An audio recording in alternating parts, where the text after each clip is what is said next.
Hey gang, it's Friday and I've got too many lights on. Sorry for the glare. I'll get rid of them in a minute. Friday, time for Friday fights. I see somebody backstage. I think that's Blake, back from vacation. I think Matt's on his way back from vacation. I saw he's going to be running late. But plenty to talk about. First up, well, actually, not first up, but what we're going to be talking about today, Tuesday's presidential pep rally, because it wasn't actually a State of the Union. It wasn't a scheduled State of the Union. The president doesn't call that. The speaker does.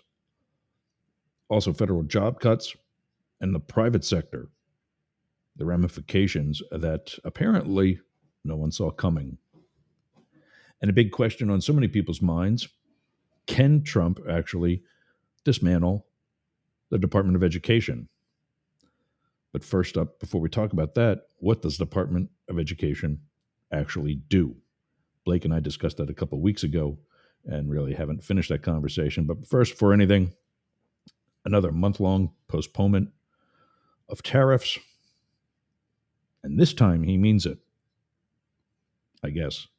Don't forget to like, subscribe, share, tell a friend. Help us grow this growing community. Yesterday we had listeners in Saudi Arabia and a growing audience in Australia. Shout out to everybody listening on Radio X, headquartered in Perth, Australia, but also throughout the country. It is, let's go through the, I like doing this now too. It's 3:04 a.m. in Sydney and Melbourne, 12:04 in Perth, 17:04 in Berlin, where we also have listeners. Shout out to them. 4:04 p.m. in London. Shout out to everybody listening on UK Media, Channel XL. And 11:04 here in Tampa. 8:04 out of KSHP in Las Vegas. And by the way, Atlanta is America One Radio. We've also got WZQR in Pineland, Florida, down by Naples. And Rainbow Radio, Yerg's Radio, and the rest of the Mastiff Media Network. Speaking of which, I think I'm actually on with everything. Let me give a quick look around. Oh, there's one. We're on Discord too. The Yerger Group Discord server. We can be seen there because we use the video feed for that. I think it's that one. There we go. All right. Now, first up, like I said, and also, now we are the lead in for another show that is not only on Yerg's Radio, but is also on Radio X and WZQR. Sportcats Daily Gazette will be following directly after today's show today, 2 hours from now. I'm not going to go through 6 different time zones again. You can figure out what time zone that'll be by using what we use. That's worldtimebuddy.com. All right, who is it that is backstage? That's Blake, host of The Homeless Conservative. He's got a couple of new videos out this week. And I'm back from, what was it last week? I was just in all-day meetings with some, I think you said that. Yeah, I'm doing a little side project currently. I won't, it wasn't the one that you're going to think it was, but some other super fans said that it was because of the week before that. No. On-air pissing match that you and I had. No, it was a scheduled all-day thing on Friday. With going on strike, unrelated to politics entirely.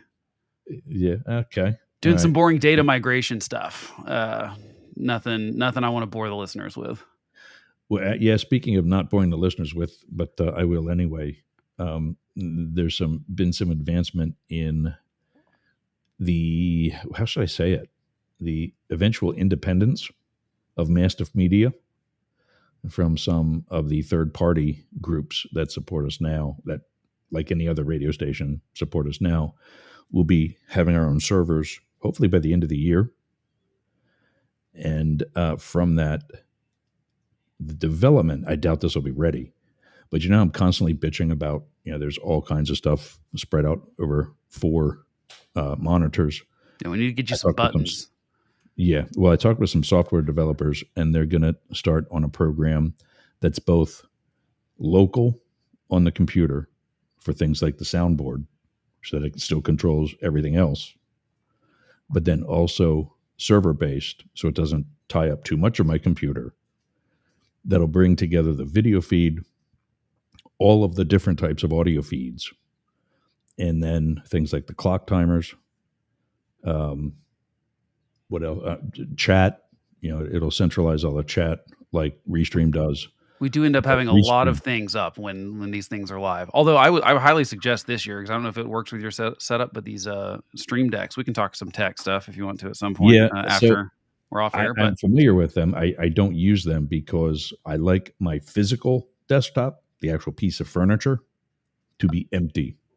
Yeah, right I think you change your mind, man. It's pretty great because I can just everything's right there and I can just feel my way through it. It's kind of nice. Yeah, and I get that, and yeah, I mean that's certainly got an advantage. But right now there are 4 things on my desktop: a keyboard, well, 5, okay, because the keyboard and mouse, the computer tripod or the camera tripod that's right there, my iPad, which is on to all of the affiliates, because while you're talking or while Matt's talking, I'm going to be listening to see how that feels.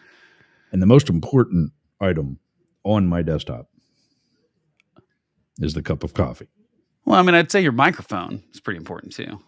Well, yeah, but that's it's not actually on your desk. I guess it's a boom arm, right? Clipped to the desktop. I've got my whole desk set up with boom arms now. It's the best ever, but it is not clean. I will send you a picture of my desk in the Facebook thing, and you will laugh at the messiness. I do have wires all over the place. There's the one for my headset, and the other item that's on my desk is my phone, because that's how we connect to Chatter, which got our first, as far as I know, our first listener from Saudi Arabia yesterday checking in. Which I was going to say, I hope no one's listening to us at 3 a.m. in Australia, but I was up till 3 a.m. this morning, so I guess some people might be.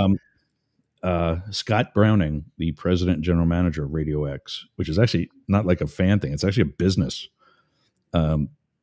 He said that their listenership went up all night. So both West Coast and East Coast of Australia. Okay. Since we came on. I hope they're people with night jobs and not people that are dealing with insomnia, just for the sake of them, Well, one of the things we'll tackle eventually, and I got to get back to it so it doesn't fall through the cracks. They've got, I don't know, the Australian version of Donald Trump, who's rebranding the red MAGA hats to make Australia great again. And it's to say he's far right. He's doing the same business model that Trump used to take control here in the U.S. And he's essentially creating a far right political party that is it's very polarizing like it was here. There's the right and extremist type people that are attracted to it. And there's everybody else, including people on the right, that are not. Yeah, I think unfortunately the whole world's kind of going through a populist nationalist thing right now. Yeah. And it's weird. It's weird how that happens worldwide. That's a strange thing to me, how that seems to be almost contagious in a way. I think it's more about the populist nationalist thing than it is about Donald Trump or the right. Like, I know people are trying to imitate Donald Trump. I find that it just doesn't work very well most of the time. But I mean, obviously, we'll talk about that today. There's no doubt populism is having a moment, and so is nationalism in a lot of countries. Although it's interesting how, which, by the way, is exactly what Hitler did. Although he called it something else. I just learned what he called it yesterday because I was doing some work. I've got 10 pages of notes as an outline for that white paper that we're starting to write. Yeah, I feel. Yeah, I'm still not. Hitler was a little bit more. I mean, there are some similarities in the sense that he was certainly riding on the wave of the anger of people that were economically oppressed, and that was, that's certainly, I think, what's happening. But that doesn't mean that every populist is Hitler necessarily. It's kind of one of those tricky things. No, but and that's why I'm continuing with this, because when you and others said, no, that's too extreme, I thought, and if you have any argument why Hitler and Trump are not or should not be compared, send it to me. Oh, I think the biggest one So is I like can examine that as well. to me, it's the Jonah Goldberg quote. Hitler could have repealed Obamacare. that's what that's the Well, difference. Is that yeah, I think Donald Trump is lazy and dumb. I actually yeah. think Hitler was kind of dumb on some stuff, but he was kind of a tyrant and had a mob of people that were willing to violently I enforce don't think his Hitler was will. a dummy. Well, you I look at the think he was military arrogant. strategy. Yeah, but I mean, He was arrogant. well, yeah, but you can be arrogant and smart. Like I think that um, someone like Tucker Carlson, who is I think deceiving and maybe is lost his way, but he's smart and But in that case, and I agree, yeah, but in that case, I think his smarts outweighs his ego it's because hard to say sometimes, but yeah, yeah, oh, I know. You preaching to the choir there, Reverend. yeah, But my point being is that he has the business sense for what he does that it keeps he's patient. I guess he has a level of patience where he can keep the ego in check to keep the ratings moving up. yeah. You're probably right there, and I think that's what scares me less about Donald Trump. This is not me trying to downplay the things he does. It's that No, right? I think he's kind of dumb and lazy, frankly. And this is not me just trying to insult Trump. This is me saying that he can't focus on something for long enough to That's what I was going to say. accomplishment. Not as much the dumb and lazy is that he's got shiny object syndrome. Yes, it's a little bit of that too, but it's also that is I think mostly due to laziness. It's it's that and that's the tariff thing. I think he just willy-nilly decides and then he's talking out loud before he's thought about anything, and that's the difference. Hitler had a strategy the whole time, and Right. I think that that's very clear. I mean, as far as you look at his rise to power, and it's very clear that he had a strategy of what he was doing, and he was playing politics well with the rest of the world and convincing them that he was not going to do what he was, yeah, and they all bought it. Everyone bought this thing from Hitler that he wasn't going to be this, going to start seizing other people's territory. And they were wrong to it. And the difference is with Trump is that he can't not be himself. He can't play politics in a way that would benefit him ever. He's not good at it. And so that's where I go. Trump has a lot harder time accomplishing the things he wants to accomplish. And what bothers me about that is that some of the things he wants to accomplish, I agree with, but he is so quick to make a decision and say, we're doing this, and then starts getting advice. The problem is, I think that this tariff stuff is the perfect example, is that he's Yeah. And the firings. yeah, the both. Yeah, you're right. It's like here's what we're gonna do, and then you have to walk it back because you realize the second you talk to, I don't know. I'm First of all, I think the most convincing thing is the stock market. I think that's really what this is all about because he can't argue with the stock market and he can't say Even the though he's stock trying market is to. fake news. He can't do it. He Yeah. knows he can't. It's the only thing he can't change the narrative on. And I think that's mostly what's convincing him. It's just weird that he hasn't learned the lesson now twice. And the same thing keeps happening. That was my question is who's advising him? No one. I Literally, mean, after literally, he says not, stuff, maybe they not are. every, but almost every, at least maybe every economist worth their salt said that one, these foreign countries don't pay the tariffs the people do, Right. and two, the tariffs were going to cause inflation, and three, all of his economic policies were going to cause inflation. Yeah. Now, I And mean, he there did there them is a all anyway. I do want to be. I think it is worth saying the difference, though. I haven't seen that all economists think it will cause inflation. Almost everyone thinks it will cause. Everyone thinks it will cause prices to rise. It won't. Yeah, There's a difference between yeah, inflation and fair. prices rising. As far as we're looking at year over year inflation. We're looking at the interest rates. We're looking at things like that. If the prices of, for example, oil, like we don't even include gas and groceries and certain things in. All right, we do. What do we not include in the consumer price index? There are some things we don't include because they're volatile all the time. Like eggs Right. would not be part of that because the eggs are not being affected by economic tariffs. They're being affected by a bird flu. And so the consumer price index does a good job at actually weighing this stuff well. So, I mean, but you're right. Every economist says prices will rise. Like it's just inevitable. And I think most people don't understand the complexities of it. And Donald Trump certainly doesn't understand the complexities of it. So what happens is he goes, here's what we're doing.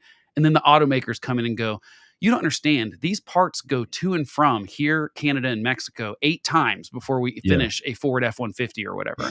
And it's not because it's because, the Canadians are good at building this specific part, and we build these other things at a plant in Mexico because that's where it makes the most sense. And because of the trade deal you signed and said was a wonderful thing in 2018, 2019, whenever he signed the replacement for NAFTA, he claimed that was a great deal.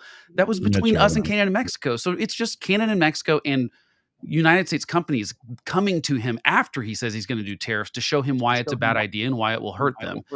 It's unfortunate that he doesn't get their opinions early. To introduce you. There's a weird echo, by the way. There is an echo, and I would 100% guess I was going to join the stream and Blake would be talking. Blake, it's good to see you. I missed you last week. Yeah.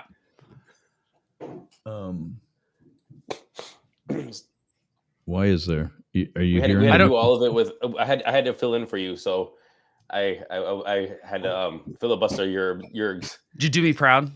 Yeah, I don't hear the echo anymore, Yergs. It's good. I think I did you proud. You're gonna have to ask Ken for that. Ken was there. Hey, Ken. I was in things all day, so I didn't get to listen to it. But you were in things all day? I was in like meetings. Yeah. Meetings make you sound so important. I'm not important. Don't worry. I'm not worried because we know. We know. I'm just kidding, man. I'm just kidding. Yeah, so you're talking about. Well, we were talking about tariffs and stuff, and Jurg's question was, do we think who is advising the president? I said no one is until after he's made a decision, and if he would talk to those people before he said the thing out loud, it would benefit him. I want to say I disagree. I think this is actually a very strategic and thought out plan. And my dad agrees with you. Your dad agrees with me. Because your dad's a smart man. He says he knows what he says that Trump knows what he's doing. He's testing the waters because he's going to keep going. So what's the explanation for him doing it multiple times then, Matt? Because I feel like what's the point of saying they're on, they're off, they're on, they're off, they're on, they're off? That's the part that I go, I don't see the 3D chess here. See, look, here's okay. Let's just first of all, let's frame tariffs. And I don't think that tariffs. Okay, let me just say first of all, before everybody goes, oh, Matt's like pro like getting make inflation and stuff like that. Inflation will happen because of tariffs, right? This is how it will work. It will put strain on businesses in the United States, businesses abroad, strain ally relationships. These are all things that we know. Okay, done. Matt is on the good side. Understands. Cool. But what other things that we need to point out is there are trade deficits that, and I think the India one is a very good example. There's 4% tariffs on India goods coming to America, something like, 15% going to India, especially when you have a GDP like India, where the average GDP is something like, I think, $2,400 per person per year. You really are cutting out a lot of people that are able to purchase American goods by having those tariffs in there. If you get rid of 15% and take it down to even trade, a balance of 4%, let's call it, then you open up the market to millions of people. Of a country of 1.4 billion people, it opens up to millions of people that can buy American goods. So I think that by looking at these trades and tariffs, we should probably look at it and go, hey, could we afford to put more on, say, or even our allies to go, can we negotiate a better deal where it's more equal between the two of us? That's number one. Number two is I think that when you do these trades, you saw how the market reacted. Trillions of dollars went out of the U.S. market. Trillions of dollars went out of Canadian. I mean, not trillions, but billions of dollars out of these different markets.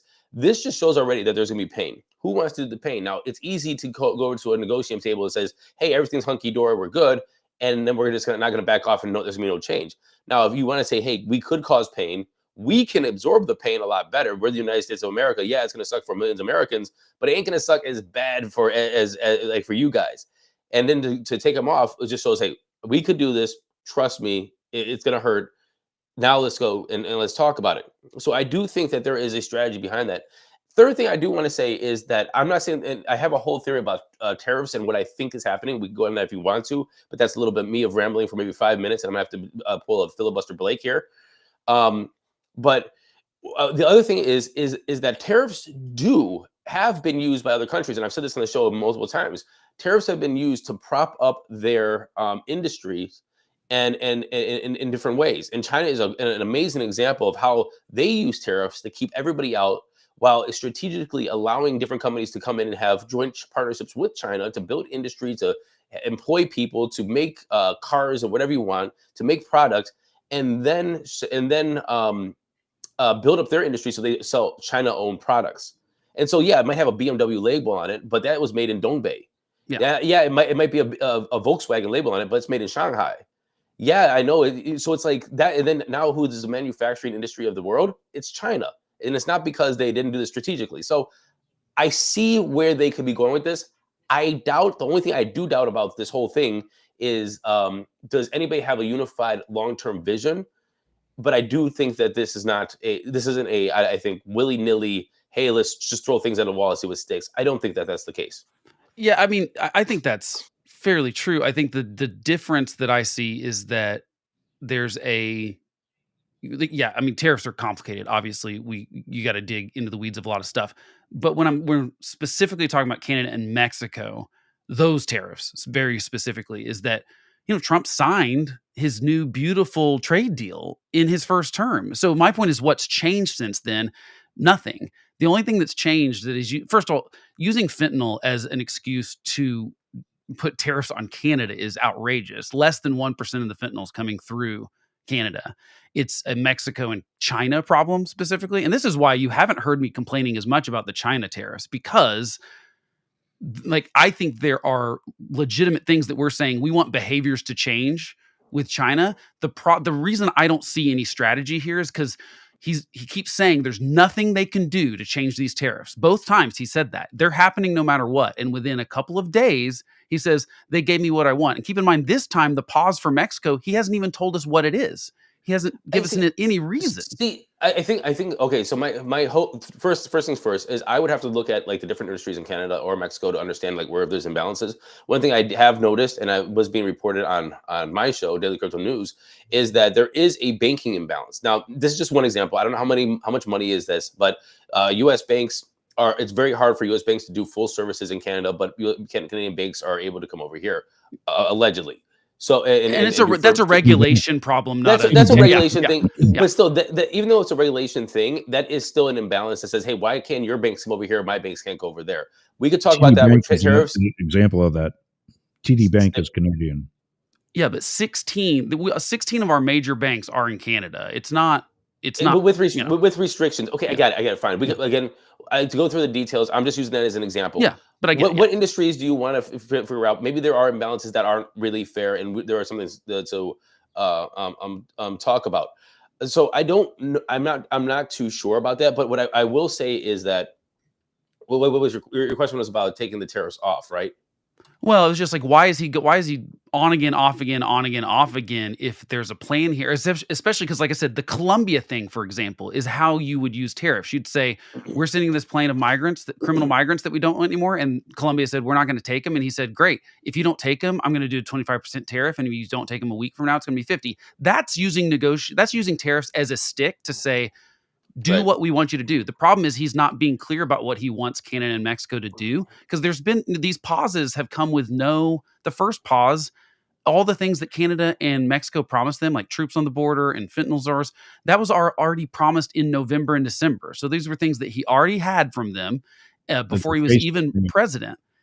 And and he didn't get anything this time either, from what I understand. It's just like, well, I had a good call with the president of Mexico. That's essentially what he said is the reason he's putting the pause on it. I understand the auto stuff, but to me, that's where I go, how did you not know this was going to be a thing where the automakers were going to come to you? That's why I'm saying it's like ready, fire, aim is how Trump's doing it. And if he, But he said that, and we'll talk about this later, he said that in his Tuesday night pep rally, that he talked to the big three and they were all for these tariffs. Yeah, I think you got to. I think that's not the case. I think that it's just not true. I think that there's no way he talked to the auto. He's lying, which he does often. I mean, unless there's a difference between the auto industry and the unions and the CEOs. I mean, you could talk to the CEO and they're like, actually, this could be a good thing. Was leverage these guys and grind them down, and then they're like, hey, this is public now. Yeah, nah. I doubt the CEO. I don't think anyone would have gone with it. I mean, because this is going to raise the price. What's really incredible about it is that it will raise the price of United States on manufactured autos, and you'd still be able to import a Kia for no tariff. And that's what's crazy is that this was going to hurt. Like, clearly, if you just thought about it for 2 seconds, because there's so much border crossing because of the trade deal that he signed in 2018, 2019, whenever his first term. Anyone could have, any like one with a basic economic knowledge would have known that. And that's my point, is that he is like firing before he talks to even, I think, his staff and his advisors and the people that, I think aren't dumb necessarily around him. Like you said, he could have brought in, I just don't believe that he talked to them, because they would have known that this was going to raise prices. They would have known that that would have put them at an unfair advantage to compete with Japanese and Korean and, other automakers that we import their cars. And all of a sudden there's like nothing, there's not a tariff on that, but there is on their stuff. That would be hard to justify. Okay, so two things I do want to mention. First off is I think that, okay, first I really don't want to get in the circular conversation of the Trump not doing the thing that he says he's going to do. I mean, this was literally 4 years of his first term. Now we can debate on how much harm or good he caused, but like the only one thing I can say is the biggest effect of the Trump administration is and will be and was that we keep talking about the guy about things that he says he's going to do and he doesn't do the thing. And I don't want to. I just really don't want to do that. Let's see what happens. I agree. Let's see if he does the thing. Yeah, I'm with you. But is anybody recognizing a pattern here? Yeah, he does it. Yeah, he absolutely does it for just media and keeping his name in the news. Like none of this happens. None of this happens in any significant way, or happens in such a weak, lackluster way. There's nothing really solid and concrete about what this guy really does. So I'm not. We keep taking the bait, and then it enrages Democrats, and Democrats are like, ah. Well, no, and but then everybody's like, ah. And but like, I will say this: he hasn't done the thing, though. I think you're right about, for the most part, the things he says. Like when he says the like Maragaza plan, for example, I'm like, yeah, let's not talk about it. It's dominating the news cycle, and we're giving him what he wants by talking about something that he's never going to do because A, it's impossible, and B, he's too lazy to actually follow through on it. The problem with these tariffs is that because Congress has I did actually some research on this week that's kind of interesting. I learned more about like sort of the abdication of Congress's powers of tariffs specifically to the president. And the problem there is that he has the power to do it, and he has been doing it.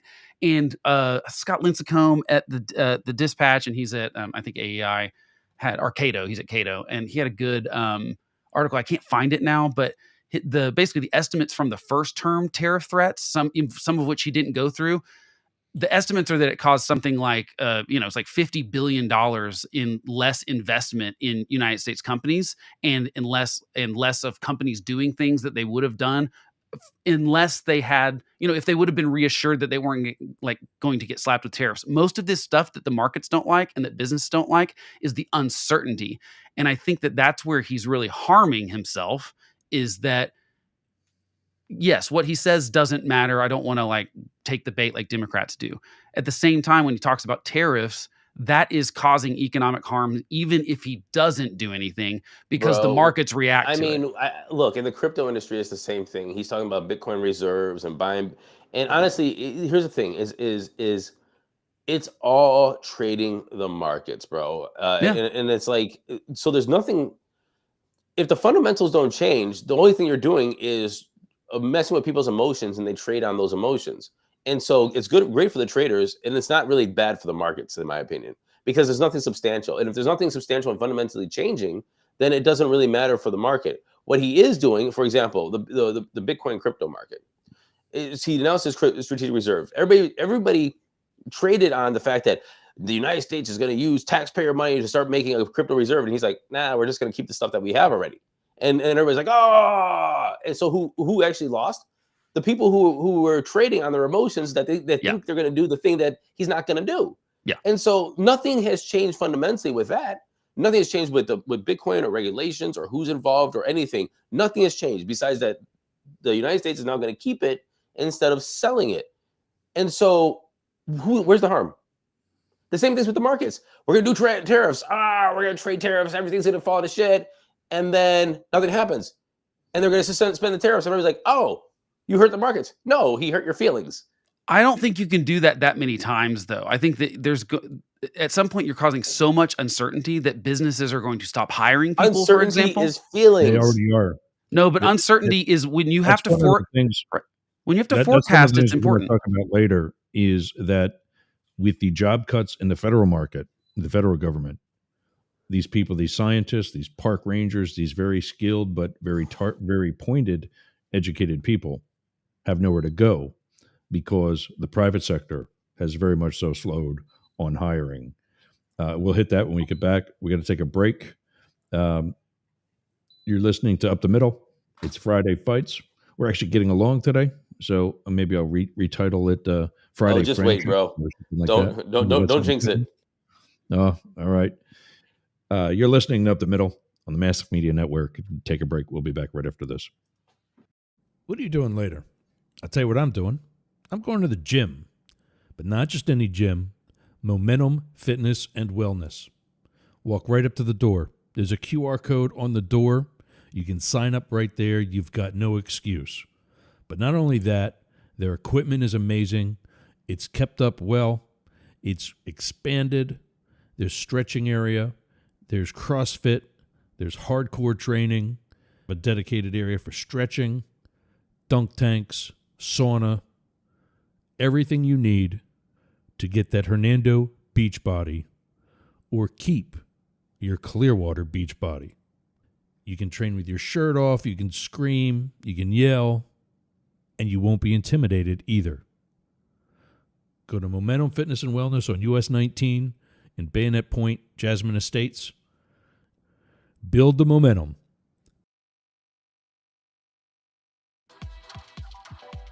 Rumble. We're fair and balanced, unlike some other network that used to use that tagline. We try to present arguments from both sides. That's why we got both Blake and Matt today. And throughout the week, we have Jane, a little more left-leaning on Monday, and Philip, a little bit more right-leaning on Monday, but also our destinations. And by the way, if you saw in the chat, our radio show page, Up the Middle Radio Show, is the only Facebook destination that we go live to any day of the week. The other pages, my personal page, 40 seconds is up. My personal page, the other Up the Middle page for translating Trump, and all the others have the Mastiff Media video player pinned to the top of it. So people can see that more easily, and allows us to have other destinations for like Twitch and other places with our Restream account. One of those destinations is Rumble. Just like YouTube, we're also on Rumble, and you can be too. If you're a content creator, go to rumble.com/register/Yergs Media. Yergs Media is what we used to be before Mastiff Media came along. Go to rumble.com/register/Yergs Media. Sign up today for a discount. And yes, if you do that, we do get a piece of that. Let us know whether you have any questions. Go to news@yergs.com and we can help you through that. All right, let's bring out the guys. Bring the guys back out. Yeah, I just wanted to make sure something stayed back. We were talking about the tariffs and effects on the country. And my question is, oddly enough, I'm agreeing with Blake. If he slowed down on the first one and gave this month delay, if these are so great, remember, tariff is his favorite word. Yeah. It's better than love. Why are they all of a sudden not so important? Yeah, and that's the inconsistency, and that's because he doesn't really even understand how tariffs work. And so the problem is that when you have someone with that little understanding of it, and you're right, it's like, we're doing these no matter what because we have to, because it's unfair to the country if we don't. And then when he rescinds them, he also gets the cheers. It doesn't make any sense, and it is going to have I disagree with Matt here in that it's going to have long-term consequences, even if they don't go into even if they're not applied at this point, because no one's going to sign a trade deal with us because they know they're worth nothing now, because the deal he signed in his first administration, he's already going back on. And it's clear that, like, who's going to want to do business with the United States when they go, look, there's the way their government is set up is one guy in the White House can declare an emergency and completely upend our economic ties. And so it will be smarter for them to start, working with people that are actually reliable, and like it will end up in less trade happening in the United States. And I think what most people do not understand, everyone looks at this as like, well, that's unfair and they do that and this. free trade has made all of us richer. Like, the reason the United States is such a rich country and the reason stuff is so cheap is because we trade with people. Trade is a net benefit to consumers always. And yes, you can look at the margins, and I'm all for using tariffs in certain situations when, like I said, someone is doing unfair business practices. I think China is actually doing unfair trade a lot of times, and they're doing, illegal things like stealing our businesses' intellectual property and stuff, and then trying to sell it and make it in their market and sell it in their market. And so they're doing stuff that we want to say that's bad behavior. We want that to stop. But Donald Trump has not pointed successfully, in my opinion, to any bad behavior that Mexico and Canada are doing that justifies There the isn't tariffs. any. And so There's that's the problem, is that our allies are going to go, well, why would we trade with the US? Like, why would I make this huge investment to get into that market? And then they might just pull the rug out from Look, underneath us. like I agree with you. I agree with you. Here's the thing. It's a feckless, weak Congress, Oh, and yeah. I keep saying this. Yeah. Congress is the blame here. It's not the executive branch. The executive branch is fighting for more power. They all fight for more power. That's why there's Yeah. 3 of them, and you're supposed to balance each other out. And Congress is basically abdicating his power, and they're allowing all this to happen. So let's first put the blame where blame is. The second point to you, Yeah. I have 3 here, really quick. The second point to what I want to say is, can we just please stop saying that Trump doesn't know what tariffs are? I think that's just the guy has made a living in his organization, and because he has other motives. If you want to talk about power grabs, if you want to talk about bullying, if you want to talk about, but don't say the guy doesn't know, because look, the guy obviously has made his money by manipulating regulations and laws. It might not be good products, but he knows how to to mess with the tax structure and mess with real estate structures, mess with regulations, mess with city planners and zoners. He does not. But then do you think he's just stupid. lying when he says that, like, other countries pay the tariffs, or do you think?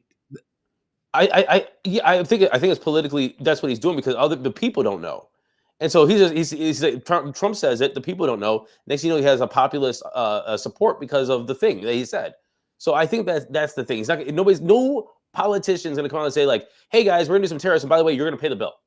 That's why Mexico was going to pay for the wall. No, but I mean, we know, but don't say he's dumb, because that puts him in a position where we're just saying, oh, he's just so dumb. He's not dumb, and that makes us less powerful, because we keep thinking we're talking to a dumb guy. He's not a dumb guy. I don't believe he really understands how tariffs works. I don't think he knows. I don't, and I think that if somebody believes that he doesn't believe or know what tariffs are, is that they're underestimating their opponent. If this is what they're looking at him as an opponent, they're underestimating their opponent, and they're gonna get knocked out, because you don't do that. Anyway, so I don't think so. And number 3, can we please stop calling it free trade? Strategic regulated trade is what we do. It's not free trade. And so all these tariffs and all these little numbers that we're talking about, different countries that did this, and cars coming from here and coffee coming from here, is all strategic by Congress or the government or whatever, with tax incentives, not tax incentives, with some kind of trade policy or equilibrium. It's strategic regulated trade. It's not free trade. So let's stop thinking that we free trade with people. Well, I mean, I think that what we call, but like, for the most part, what we do call it free trade, what we did with Mexico and Canada, by like having a yes, because we're wrong, because we're deluding ourselves to think that we're free at doing the thing, but we're not free to do the thing. And so all of these things that we're talking about is more ways to strategically place regulations in ways of trade to get the best deal. But I would say that that's what I would say that I am actually for more free trade. I'm for freer trade. Yeah. Me too. But don't call this free trade. Nothing that we do here is free trade. With the taxes, with the levies, the shipping, with the tariffs, all this stuff is not free trade. What you can and what you cannot export or import, this is not free trade. So can we please stop deluding ourselves that America is about free trade? An interesting thing about, you brought up Congress, and I looked into this a little bit more this week because I was doing some research and stuff. So the interesting thing about Congress, obviously they did abdicate, the Constitution does not say that the president has the ability to lay tariffs at all. It's all in Congress. But Congress eventually said, I mean, this goes way back to the Constitution being written, and basically James Madison was like, I don't think we should have industry or product specific tariffs, because that's going to capture Congress to like they're going to get lobbied by that specific industry, and they're going to give their buddies deals, and it's going to turn into corruption really fast, which is absolutely what happened over the next century and a half. But 100%. then when they did give it to the president, some of those powers, they put a legislative veto in the bill. So there are like over 200 laws that they said, here's some executive powers that you can have for emergencies so that you can move quick in times of emergency, but we can legislatively veto if we want to. The problem is that then the Supreme Court, I think, correctly points out that that's not constitutional, because that's not the legislation's veto over the executive branch is a 2/3 is they've got to get a veto proof majority to be able to override a veto by the president. And so if you can't have the legislative branch say we can veto what the executive branch does, because the Constitution doesn't set it up that way. The problem is the way the Supreme Court ruled, it just basically made that part of all those laws invalid. So now what you end up with is Congress having given the president emergency powers without the ability to check him at all on what's an emergency. And so Trump is using fentanyl as the excuse for the emergency now, but the only remedy Congress has is to try to change that law. Now, here's where they could absolutely do something, Matt, because you're right. All they would have to do is write a law that says Congress gets to, and by the way, people have tried to do this. The last one was in 2021. Basically, we can do a joint resolution to after you declare an emergency, you've got X amount of days, and then Congress has to decide if that's still an emergency or not. They are required to vote on it. And if it says, yes, it's still an emergency, you can still use those emergency powers. But if Congress says, no, that's no longer an emergency, or it wasn't an emergency in the first place, the president no longer has that power. That way you wouldn't have to rescind all of the executive branch powers, because there are situations where we need the president to act quickly. Now, I would argue it's never with tariffs. It is on things like we get attacked or something where, the president we expect them to act quickly. Right. But I think that Congress, all they have to do right now, literally, is say, hey, we get to declare. If you declare an emergency, we get to verify that that's an emergency or not within 30 days, and we have to do it. It would force people to vote against their party in power sometimes because they go, but again, they're not wanting to jealously guard their power. So Congress could absolutely fix this right now, but it's not entirely their fault the way the Supreme Court, like I said, I think that's the correct decision in the sense that it's not constitutional for the legislation to have a veto over the executive branch. Jurgs, you got anything on this? I've been in the chat, managing chat, and okay, so I'll reply to Blake really quick then. Yeah, go ahead. So I agree with you. I agree with you. That's a very interesting point, that because of the partisan split of Congress right now and party loyalty, or if you want to call it party loyalty or just no ballsism. Yeah, that's what I would call it. Yeah. That because of how the way it's split, you can't get to 2/3 majority, so therefore it's almost absolute power. And that's a very, very interesting point. And that's what they'd have to get to even write the thing that says we could overwrite the. Just because I said you had an interesting point doesn't mean I said you could talk now. Hold on. What do you think that's going to change in the midterms? Are things getting so bad that the Democrats might finally be inspired to pull their heads out of their asses? I don't think it's possible that they get enough majorities that they could get 2/3. Because remember, they'd have to get a veto-proof majority. Not 2/3, but at least enough where they can further stall him. But they can't right now because he has the powers to do this. But what I'm saying, he's talking about well, I know, but they'd still, at that point, if they passed a law and they don't have 2/3 majority to go along with it, he can just veto it. Yeah. That's been the problem this whole time. All these firings have been ruled illegal. Not all, but some. Many or most have been ruled illegal. So those people are coming back, and we've got, as we said, you said feckless and gutless, and I said the ballless bitches are not doing anything. If that changes to at least a majority, not the 2/3, but at least a majority, there can at least be something that they're trying to get done. If he vetoes it, he vetoes it. But at least in 2028, the Democrats will then have something to run on. I don't think the Democrats are, in my opinion, Democrats aren't even putting out anything right now that they can run on, because they're not acknowledging a lot of the things that the people do want out of these situations. And so until they start acknowledging, I think not the will of the people. I don't want to say that. I guess the temperature of the national of the people right now nationally, which they are not, then I don't think that they can run anything. But I do want to go back. Actually, never mind. I forgot what I was going to say. Go ahead. well, yeah, we do got to move on to the other one then. I got to check the list now. What's next? While you're transitioning, I mean, like, go ahead. Well, Sorry. I was just going to say the Department of Education, and he wants to dismantle that. Yet Linda McMahon, his Secretary of Education, has done a little bit of homework on the issue and has agreed and admitted that it was something that was started by Congress. He can't just dismantle it without the help of Congress. Now he'll probably get that help.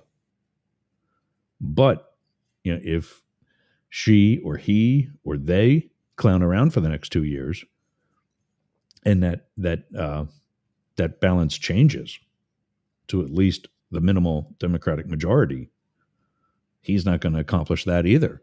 Well, they won't get 7 votes in the Senate to get rid of it now. They have majorities, but you got to get 60 votes in the Senate, and they don't have that. So it's definitely not possible. No. Right now. Okay. Well, you and I discussed a couple of weeks ago, what exactly does the Department of Education do? And I think you were actually in favor of dismantling. Was that right? I would be fine with most of the programs that it does. Could be in other things. Like, for example, it doesn't make a lot of sense to me for the Department of Education to manage college loans because they're not like the Treasury Department or the IRS that deals with that kind of data all the time and those kind of numbers and finances and things like that. So to me, there are several things in the Department of Education that make more sense to be in other agencies. You're going to have some sort of thing that passes the dollars along to states, even if you do them in block grants. Even if you say, here's the funding, we're giving it to you as a state, and there are no strings attached, which is actually how I would like the funding to be. You still have to have some organization that does that, but it could be Treasury. I mean, I'm sympathetic to those arguments. Losing 30,000 people in the IRS, and how many others through other departments within the other sections within the Treasury. Where is this responsibility? A leaner government, it doesn't make it's going to be more efficient.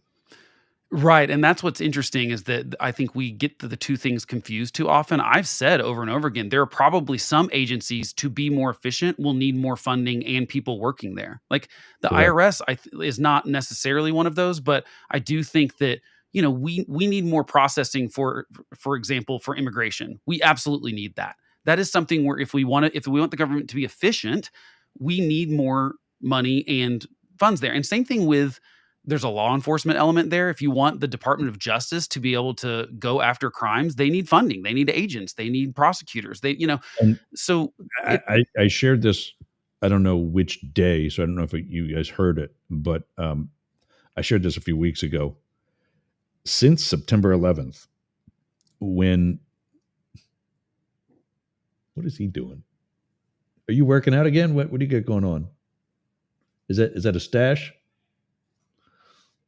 He jumped off camera with I was getting my daily vitamins, guys. I thought you were prepping the pipe or something. After September 11th, the directors of the FBI and the CIA prepping the pipe. Yeah. Is that some? You get a little weed. I thought you were talking about like some, I don't know, glory hole something. I don't know. I didn't know what you're talking about, man. It's prepping my pipe. No, I meant that literally, as in like smoke some bud. Right after September 11th, I don't smoke, man. The directors of the FBI and the CIA were brought before Congress and had their asses chewed for letting this happen. And they turned it right around on Congress and said, this is your fault. If we were better funded, we would have been able to stop this. And Congress apparently never heard that before, at least to that degree. So they thought, okay, well, yeah, what do you want? And they got a lot more funding and toys, et cetera, et cetera. During the Bush administration alone, George W., they stopped more than 100 attacks on the U.S. that were of a 9/11 proportion or greater that nobody ever knew about. And so you're right. You can throw money at something, and it actually have a positive effect. Within reason, although I think with education specifically is an area where we've been throwing more and more money at it, and the results have gotten worse and worse and worse. And I think it is time to drastically change up how we think about education in America because it's not working. The test scores are terrible. We are falling behind in math and But reading, and that's also that's not just. I mean, I think maybe it's time to put more control at the federal level. And I'm not saying that's the right answer, but I'm just saying I'm down here in Florida, and since I've been here, Ron DeSantis has given more power to the parents, who, by the way, are not professional educators. The scores have gone down. When I fully adopted Zach, I said, "You're not going to the public school here. One, it's not safe. Two, you ain't going to learn anything. You're going to wind up teaching them." So I homeschooled him his senior year. He took a year off, and he's still in college and doing well. yeah, but here's the thing that sucks about that is that you probably didn't get funding to do that. I And was told I was going to get, and there's another problem why I think it could be centralized and made federal. I was told by the DeSantis administration, because adoption was actually his pet project. I was told I was going to get all kinds of funding. When they found out I was a single parent and got the suspicion as to why mom isn't around, that disappeared real quick. see, I don't think we should have anything To in the this federal day- government that controls it, but I do think we this should day, get I money to haven't been told parents. why. To this day, I haven't been told why I got that funding cut. Yeah, I mean, I think that funding should go to parents. I think basically any money we're not spending that goes directly to children should not be spent. We're spending too much on administrators. I mean, there's all sorts of things wrong with education that I think we could fix. I think it should be fixed at the local level. I do not think the federal government can handle this. But I do think if you're going to spend money, I think the money should follow the taxpayers and the parents. And I think that you need competition in schools. We need public schools and private schools and charter You're in favor schools of, and like, homeschool. you're in favor of the what was it, the voucher system? Yeah, I mean, in a No. like basically I think that the parent should be able to choose where his kid goes to school, and if whether that's private or charter or public or whatever, I think the funds should travel with the parents. And look at this is wildly popular, and charter schools are wildly popular with minorities. The very people that people say that will get left behind here are the people going, I would love to be able to choose the school I go to. And so you're seeing states start to do this in the last couple of years. You've had a lot more kind of school choice things, and it's not people call it vouchers. Everyone's doing different things for sure. Most of them it's not, I would like it to be completely controlled by the parents. Like I said, if they want to spend that money on homeschooling, I'm okay with that. I think that we need to have, like I said, there needs to be a wild shakeup here, but there are some misconceptions about what the Department of Education actually does. They don't do as much as people think they So- do. So me and my friend were talking about this, and I think that this is the best solution. Is the Department of Education, when it was created, had a specific mandate and role. It was created for a very specific reason or specific reasons, and I think probably every so often every bill should have, and this is I think this is a great idea. Should just have an expiration date. Absolutely. Like this just expires, and then after you expire it, you can re-up it. But you can't just re-up it by saying we're going to extend this. You have to, the bill ends, then you have to redo the bill.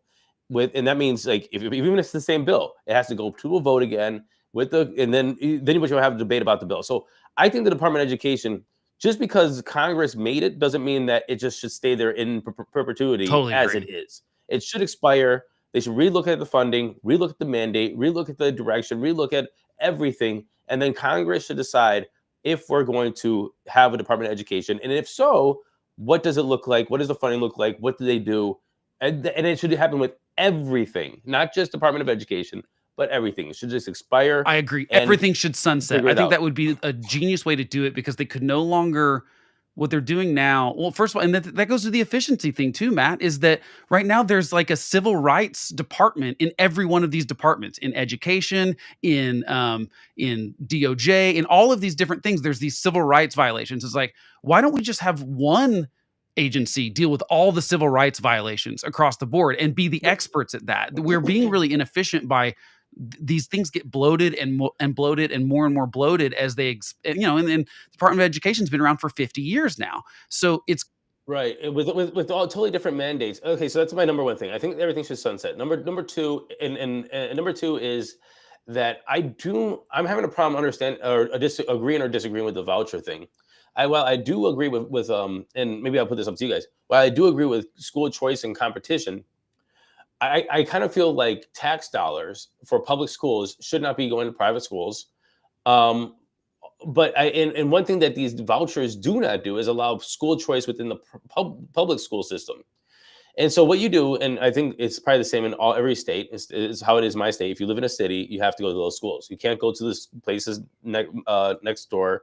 You can't go to another school system. And this is why inner city schools are liking the vouchers, or allegedly liking the vouchers, is because if you take this and go out of maybe a bad school to a good school system, I don't know why there isn't more competition within public schools. Now, I am totally for having the voucher system. Sorry, Yeah, Ross. no, do it when we come back, 15 because we're seconds. going to lose KHP, and I got to make sure that Okay, go ahead. they Sorry. know where they can get us.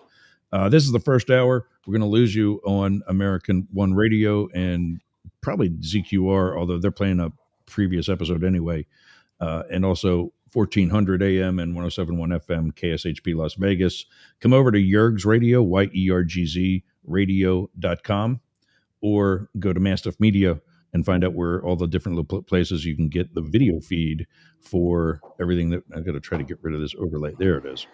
Go to mastiff.media and find everything where you can get rid like I just did to the guys, where you can find where the video feed is.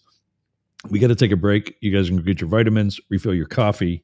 When we come back, we're going to finish up with the Department of Education discussion and then move on. What do we got next? The federal job cuts in the private sector, and also finish up today with a pep rally. You're listening to Up the Middle. This is the Mastiff Media Network. We'll be back after this. What are you doing later? I'll tell you what I'm doing. I'm going to the gym, but not just any gym. Momentum Fitness and Wellness. Walk right up to the door. There's a QR code on the door. You can sign up right there. You've got no excuse. But not only that, their equipment is amazing. It's kept up well. It's expanded. There's stretching area. There's CrossFit. There's hardcore training.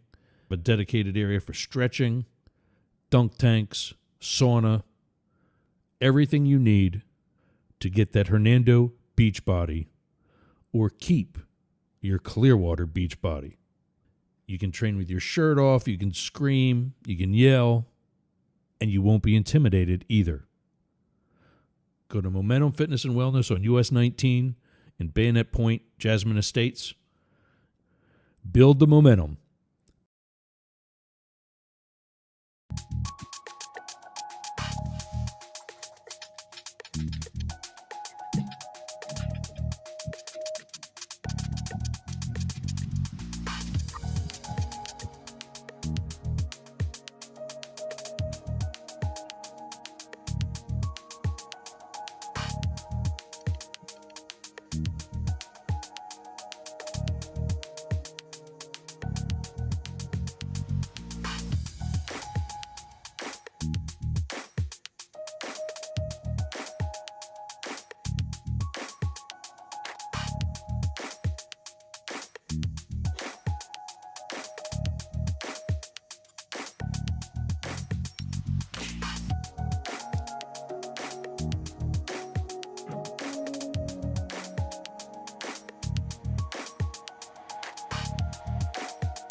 1-888 yergs 844 gay LGBT.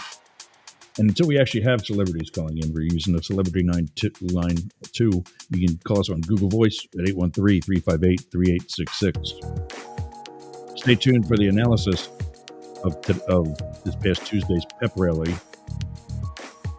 the State of the Union of sorts, that got one green kicked out.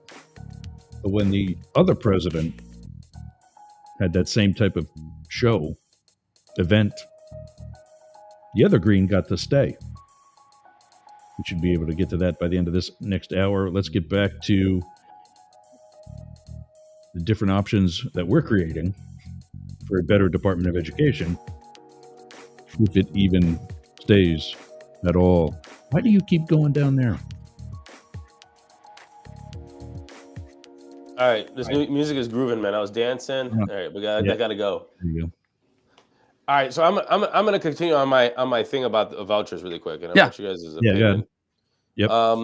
So just for the new hour for people, we're talking about school vouchers. School vouchers in the U.S. is that the government, the state government, usually would give you a sum of money to send your kids somewhere else outside of public schools because you paid into the taxes. It's your money, in air quotes.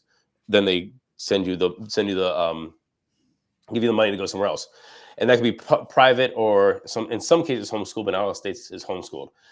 So one thing I don't like about this program is first of all, I don't think it should go to private companies. It's taxpayer money going to private companies for education. I would prefer them not just pay taxes and then they'll figure out how to use their money. Then the whole process of taking the taxes for the schooling and then taking that money from the government treasuries and put it into a private corporation. I just say, if you want to opt out on school taxes, I'd be more for that. Just opt out. But when it comes to like voucher programs, we don't have competition within public schools. If you're in like a certain city, you have to go to that city's schools. Even if you're, and I think there's a couple of things that I don't like about this. Number one is if you are like a divorced parent situation, dad moves across the border, even if it's the town next door, you might have to change schools because you live with dad, right? And so now you are your friends, whatever, and you can't just go to the other school because now you're out of their district or they don't have the same funds and you don't get the same. So, and there's no competition. So if you're in a place with a poor school system, the kids that are achieving well, even if it's a bad school system, there's great science talent, there's great sports talent, there's great whatever talent there that now can't just go say, hey, I want to go to the school with the best football team because I kill it. Or the best, STEM. So I think there should be more vouchers within the public school system than outside of it. So you create competition within the public school system. And I think that there should be public quotas of capacity for these schools. So for example, your school has 1,500 kids that can go to it, but there's only 1,200 in the school system. I think the school system and we're in districts should be prioritized. And then you have a 300 of I'm going to accept the best of the best that fits into my standards for my school. And it doesn't matter. The school board makes that decision. If it's I want the best STEM people or I just want more Black people, do whatever you want. Whatever you want. The school board makes that decision. And so I think it should be more trade within the schools. Well, Oklahoma's works like that, just so you know. So you can do basically your tax money can go out of your district to another public school district. And so you can choose that, hey, the school district and the place that I live is not serving me well. I'm going to transfer to one of the other public school districts. And it's not actually, when we talk about vouchers, the money, it doesn't actually ever hit parents' hands. It's all done by this student lives in this district, but they're going to this school because they applied for this transfer. And therefore the funds go to that school. It's still going straight from the government to the thing. I disagree. I actually think that, like I said, we need shakeup. I do not mind private schools getting this money. I do not mind parents directly getting it if they're going to homeschool their kids. I do not mind it going to charter schools. I do not mind, because I just think we need a desperate shakeup. And I think that when you have the competition of two things specifically, you have schools that will need to compete for those dollars, and you have parents that obviously don't want to make the wrong decision for their kids. Most parents, obviously there are some bad ones, and I'm not pretending every parent is perfect, but most parents want the best education for their kid, no matter what. And this goes to minorities, this goes to poor people. That's why they overwhelmingly support charter schools and school choice, because they do live in areas where they don't have the mobility to be able to move to the area with the good school, but they might be willing to drive there every day. They might be willing to spend an hour in the car to take their kid to a good school, because they realize, most people realize, that education is the way out of poverty. Even poor people understand that. Immigrants So understand that. I agree. I agree with that. Okay, so I agree with homeschool. I think that people's tax dollars, if they're not going into a school system, and again, I'm not committed on if tax dollars should. I don't like the monopoly on education. Like the government says, "Hey, we do education, so all your money is going to go to this education, Right. my education." And if you don't want to pay for this education, then well, too bad. And, oh, you're Yeah. old and your kids are graduated. Oh, that's too bad too. Yep. Everybody pays to my monopoly on education. I don't like that, and so I do like the fact that if I want to do education at home and homeschool, then I don't pay into the system. I'm not using that system. I'm not paying into it, and so I kind of agree with that. But then we go into the snowball effect of, well, what about roads? What about this infrastructure? I'm just going to talk about education right now. Also, even in education, what about activities? Fortunately for me, Zach didn't want to be in the band or play sports, but he used to be a pitcher. What if he wanted to continue with baseball? How do I get him into a public baseball team when he's not going to that school? Well, so that's another thing Oklahoma has, is there are vouchers essentially for extracurricular activities for homeschoolers. You apply for these vouchers and you can get, I think it's up to $900 a year if you homeschool your kids, from state funding that goes to paying for whatever extracurricular activities they want to do. They could do ballet at a private institution. And so that's where I go, I don't have a problem. People don't seem to have a problem with that. They go, yeah, that makes sense. We want them to be able to do those kind of extracurriculars.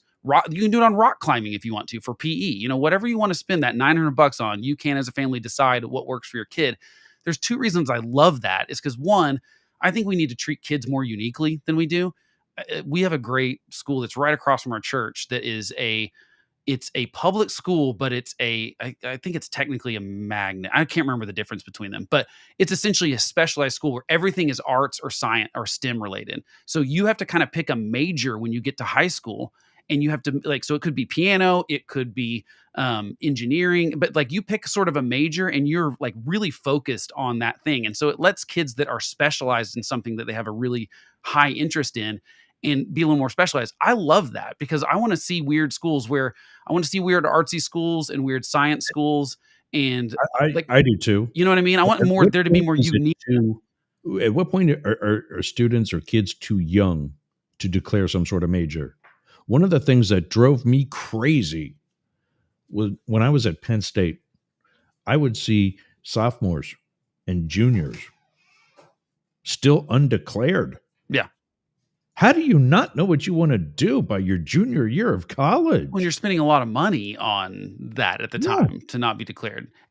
I get changing it. I think that which is why I want kids to do that even earlier. My kid's going into middle school next year, and they have sort of an orientation next week where they get to learn about all the different electives. I'm like, look, middle school is a great time to try anything you have a slight interest in, and you will then figure out whether you like it or not. And if you don't like it, don't do it anymore. But by the time you get to high school, that should be more specialized.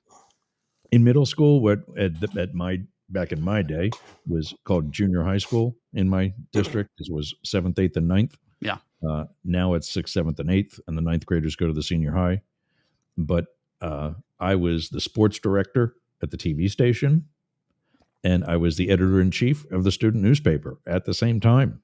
Right. And so you figured out something that you enjoyed while you were and then he goes to Empire Baseball now and look at me today. Service. Yeah. And so, Yep. like you don't have to know what you're going to do, guys. Like, it does translate. But point being, look at me today.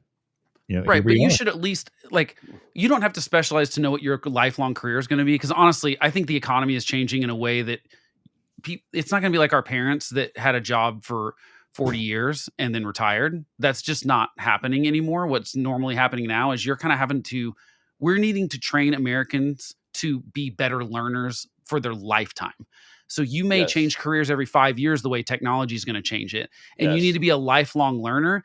We're not teaching kids to be lifelong learners. We're not even teaching, 50-something percent kids are. I don't think we are. I think the older generations aren't. The kids actually, I think, are. Well, but I don't think we are specifically teaching them that well. No, I I don't think think we that are. But I yeah. think that's because education systems. I am not a big fan of public. I'm not a big fan of public schools. I hated school. I don't think they. But I advocate for them because I know a lot of people love them and they have done well with them. I didn't, and I just can't stand the authority of it. No, I think they It need a pisses me off. shakeup. But I do want to go back to what you were saying about the vouchers in Oklahoma because I think you guys are doing it cool. So let me ask a question for both of you really quick. What you said is they're taking the money and then redistributing. The way that sounds to me is that I'm a parent. I've already paid for this. Therefore, I'm almost incentivized to send my kids to go do these extracurriculars, go to school, or whatever, because or whatever, pick a school or homeschool, or whatever, because the money's already gone. I better get these kids educated. That seems like the purpose of paying to the taxes, opposed to saying you can keep the money and why don't you just instead of vouchers just pay for it yourself, because you don't know that parents will actually do use that for education, and so you have a bunch of dumb kids running around. So it's almost like I personally, I think I'm more for the freedom for the parents to use the money as they will if they want to extract from that system. But it seems like Blake, you're more for the have them pay into the system and which forces them to use it. Yes, because I don't trust that, especially when you're talking about, um, poor families. I mean, first of all, there's a lot of people with just absolutely terrible parents. And I Yeah. do think that we need to look out for those kids. And I think we need to try to give them good opportunities as well. And now that's where I think that we need to improve the way public schools work, because I think you're right, Mhm. Matt. I think most people feel the same way. It's like, we go to a public school, but we're transferred into it. It's not in where we live. We are transferred out of where we go. So the schools around us are not great. And because we're in downtown Oklahoma City.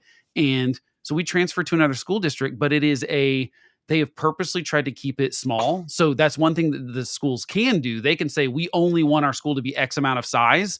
And so we can refuse transfers based on, we have a cap of we're only allowing X amount of students in here. We don't want extra buildings. We don't want all that kind of stuff.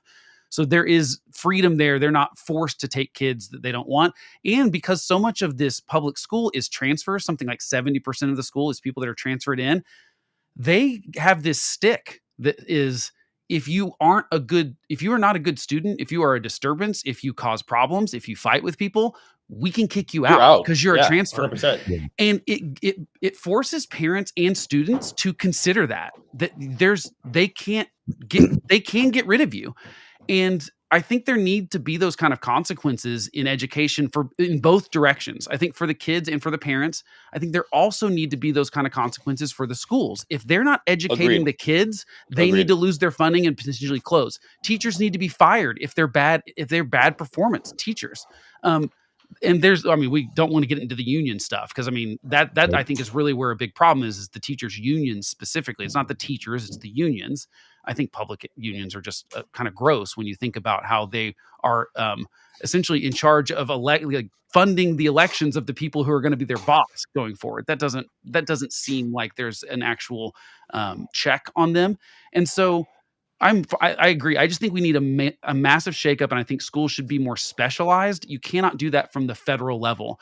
I think you can't even do that from the state level without going, what we're going to do is if a parent decides to send their kid to school, we're going to give you that money, and then we trust you to spend that money well. Because if you don't, and you don't So educate those kids, that's they're what I going to was going leave. to ask you. That's what I was going to ask you about the voucher system that you have in Oklahoma, or if you know of anything like this anywhere.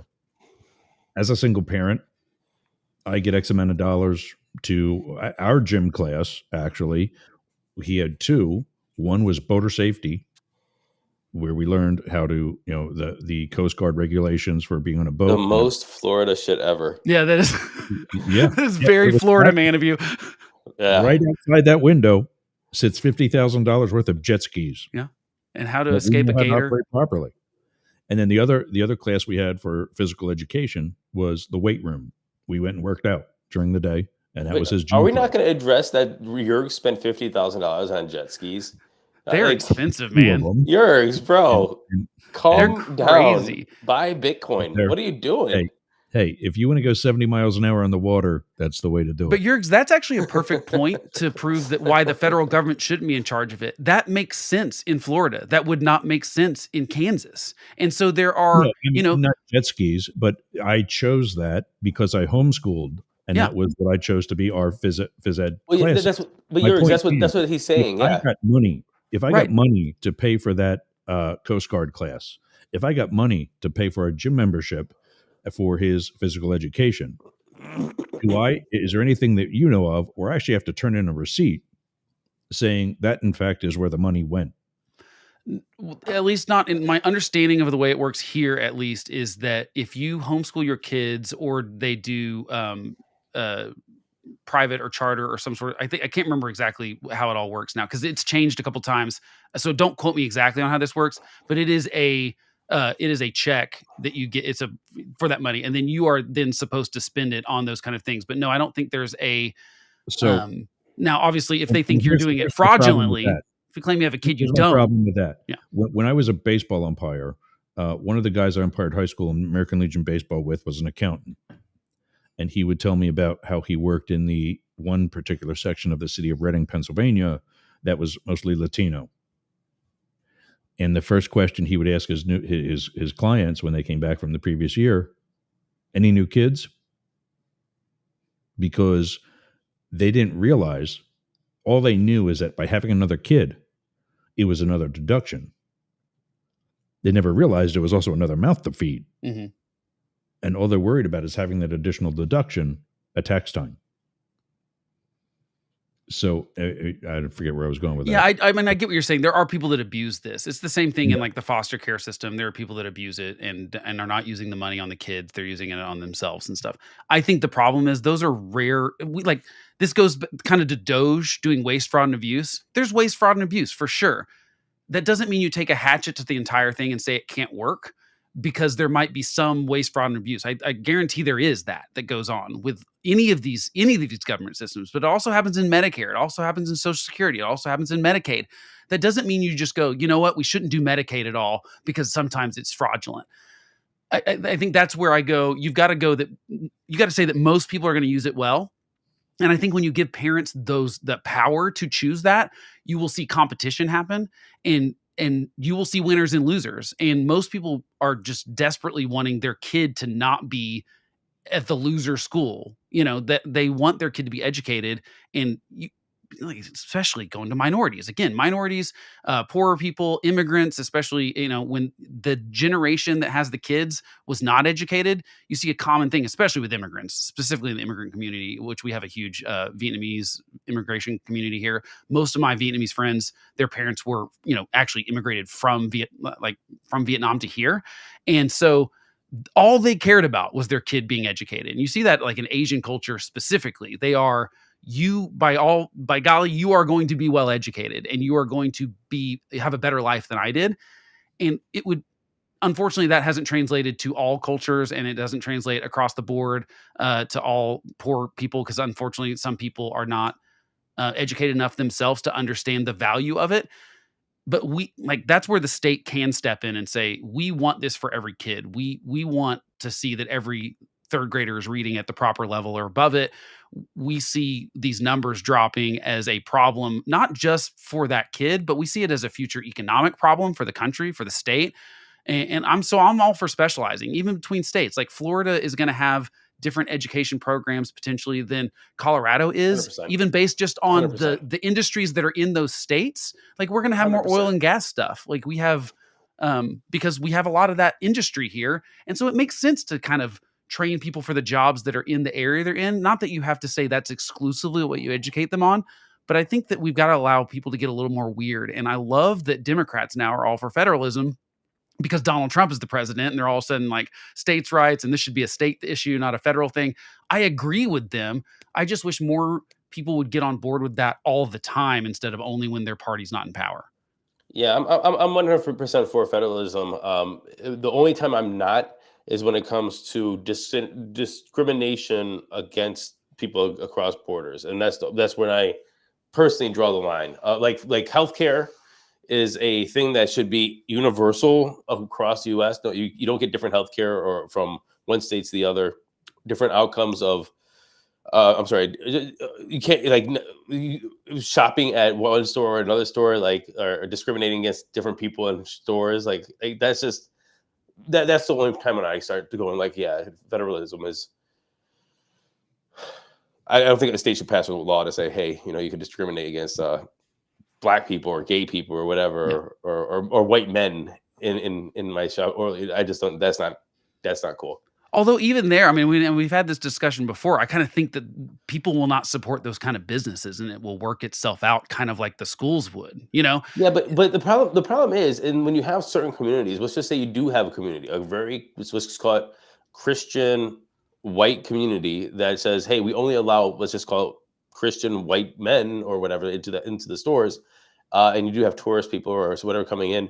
You create a very bad situation for it, and it could be very popular in your town or in your state, but then it just turns into like, oh, well, we have this one town that is okay with it over there, and I don't know, man. It's just bad. No, I don't think it should be. I don't think the government should be allowed to say discrimination is like we're like passing laws that say discrimination. I think that when businesses do it specifically, I think most people would stop going to those businesses. That's what I'm saying. I mean, I think we're not talking about this, but I'm just going to go back to the gay cake thing. Yeah. Like, I don't care. Like, you make cakes. You make cakes, make me a cake and put 2 grooms on it and just shut the hell up. I don't care. But why even cause the problem? Why not just go to the other bakery that would do it? I want a freaking cake. I know, but we talked about it. Would you be okay with a Jewish one? I agree with Yes, I would be okay with a Jewish one. I make cakes. No. I will make a cake for you. A Jewish cake, a Muslim cake. I don't give a damn what cake it is. But are you okay? A Palestinian cake, a Israel cake. I don't care. I know, but what if? But I think the argument there is that you're asking people to go against their beliefs, and I don't believe you should be racist. But I think you have the right to cakes. Don't make cakes. It's going to work itself out. You said that it's going to work itself out. Yeah. How do we know to not support that place? I think of Joe. Welcome. See you on Instagram. How do we know not to support that place if it doesn't become a news issue? If I don't go in there, if Matt and I don't go in there and say, we want a cake for our wedding. Whoa. Hold on. No. We weren't telling everybody this yet. We didn't tell everybody about our nuptials. No, what I'm saying is that when it comes to these kind of rights, it's like, I don't think you should be racist. I think it's evil. But I also think you have a right, a First Amendment right to be racist. And so if you want to own a business and be racist, I think that it would get on the news. I'm saying I don't think the government should interfere with it necessarily, because I don't think that business would do well. Now, we are sort of hyper-polarized now where people are supporting things. They're trying to support only businesses that totally line up with them politically. I think that's crazy. Yes. Because that sounds crazy. I don't want my chicken sandwich to be politicized. Right. Get a chicken sandwich. And so that's where I think it works itself out. Spike Lee attended for whatever black student group at Penn State when I was there, and they were talking about the racism that happens from McDonald's. And he said, don't boycott McDonald's because of racism.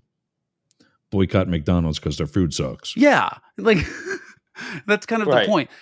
And I think that most businesses understand that they, need customers, and they don't really care what the customer looks like if they're paying their money. Now, I think in certain situations, like if you don't like, that's where I just go, whatever, refuse people. And that's where I also think, going back to the school thing, it would be kind of cool to be like, yeah, we're going to take the best of the best here, kind of treat it when those transfer processes, like we like people that are artsy, or we're a music focused school, or we're whatever the thing is that you are, it's okay to have guidelines around what that is. And for example, there are quite a few of the charter schools, for example, that one of their goals is it's economic. It's not based on race, but it is, we are going to have a certain percentage of this school be people that are very like at certain like poverty levels, right? Part of our school is going to be those kind of students, but we are going to handpick those students. We are going to say you need certain test scores, or you have to have certain,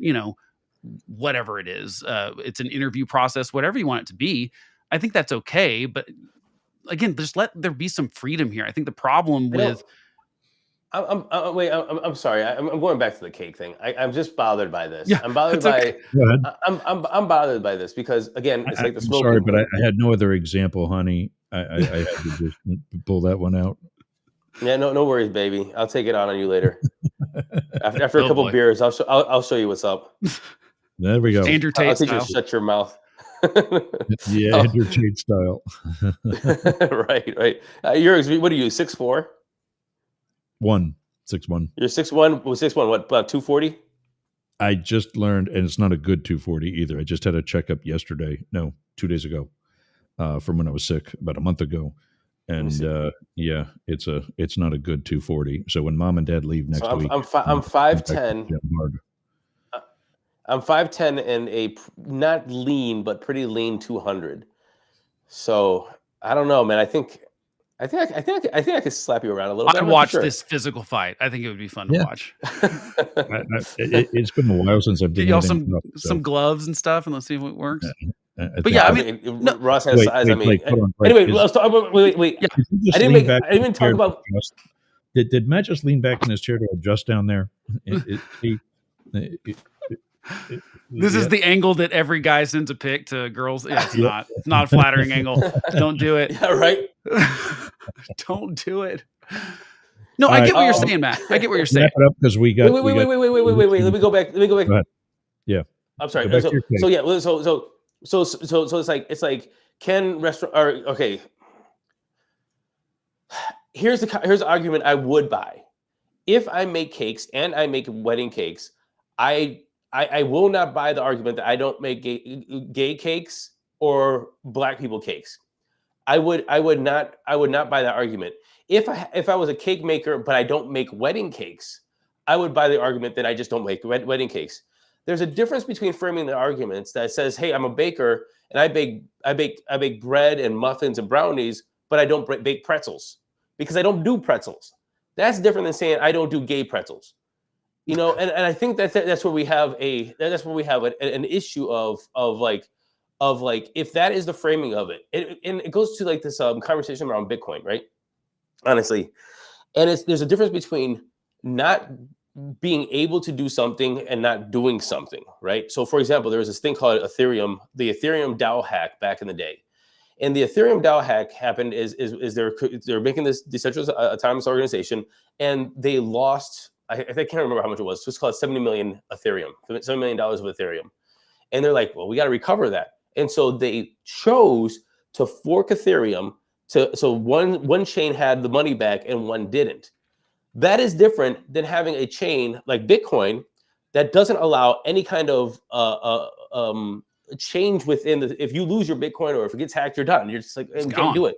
There's no consensus. There's no boss. There's no way. And so now what's happening is like there's this Bybit hack a couple weeks ago where North Korea stole $1.5 billion of Ethereum. And people were going and petitioning Vitalik Buterin, the co-founder of Ethereum, and saying like, hey, you did this before. Now North Korea, a nuclear power terrorist state, has $1.5 billion. You have to do something about it. So there's a difference between being able to do something and not doing it, and not being able to do something at all. And I think that's my issue with this. It's not that you don't want to make gay cakes, but the fact is you make cakes and wedding cakes, and now you're saying I just don't make gay ones.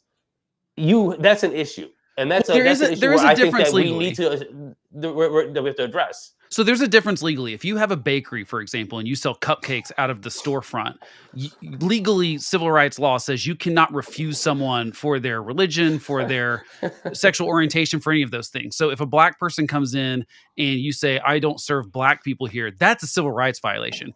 But if you also make custom wedding cakes, which the thing here, turns into what's art and what's commerce. And so what people are saying is that what the Supreme Court case was about, and what the Colorado case was about, was I am an artist and I make cakes, and so I can choose which ones I do. And like, by the way, sometimes that's it. I have the photographer that did our wedding. By the time we got married, because we were my cousin had used her and my sister had used her. By the time we got married, she was like, I do 8 weddings a year, and that is it, because it's my weekend and I charge a boatload of money. And so she's going to be very selective in those 8. the problem is, she may use personal bias of who she likes, or it could be something that's discriminatory. My point is that is a different thing. Okay, I don't care about personal bias, right? And and first come, first serve. There's no other way to do it but bias. I like this couple. I'm going to take a picture of the wedding. That's a difference than saying I don't take pictures of gay people. That is totally different. Well, but why is it? Bias. There's a difference between saying, "Oh yeah, you come to me." Like, it's kind of like, But aren't you infringing on that person's First Amendment rights to have that opinion? I'm not saying it's the right opinion. I'm just saying people, I think, have a First Amendment right to be racist or sexist or whatever. I'm not saying it's a good position to have. I'm saying they might have business repercussions for making that decision. I just don't think they should have legal ones potentially. A person that we don't talk about that we don't talk about with high regard on this show is Vivek Ramaswamy. Right. But there is but there is one thing that I think that he says through his campaign that I thought really held a lot of good weight to it. And that's a cultural idea and a cultural unity. And anytime that we don't have that throughout the United States, and that thread could be whatever we decide it's going to be, where it's going to be. If it's we don't have that through the United States, then I think that is when we start to fall apart. And I think that is one thing that we don't have right now is a complete cultural idea of either nationalism and what it really means to be American. And part of that, in my opinion, is saying that this is America. It's the melting pot. We do have the Jews and the Palestinians. We have the blacks and the whites and the gays and the straights. We have them all here, but that's America. And if that is not what we actually solidify and coalesce our national unity about, and we're allowed, even if you're a business, to discriminate against that, then I think that we're part of that is chipping away of what our national unity is. Well, see, I would argue that the Bill of Rights is what really makes and to me, it's like those things are uninfringible, and including that part of being in America is not infringing on other people's rights yourself. So that to me is the standard. And that's where I go, I don't like racism. I don't like any of the isms, but I think the First Amendment gives you the right to be a bigot. I think it does. And look, Brandenburg versus Ohio says that Nazis can march in the street and say the worst stuff. And we said, I agree. Yes, we're going to protect that because we have to protect the stuff that we disagree with as much as we protect the stuff that we agree with. Because if we only protect the speech that we like, we're not really protecting speech.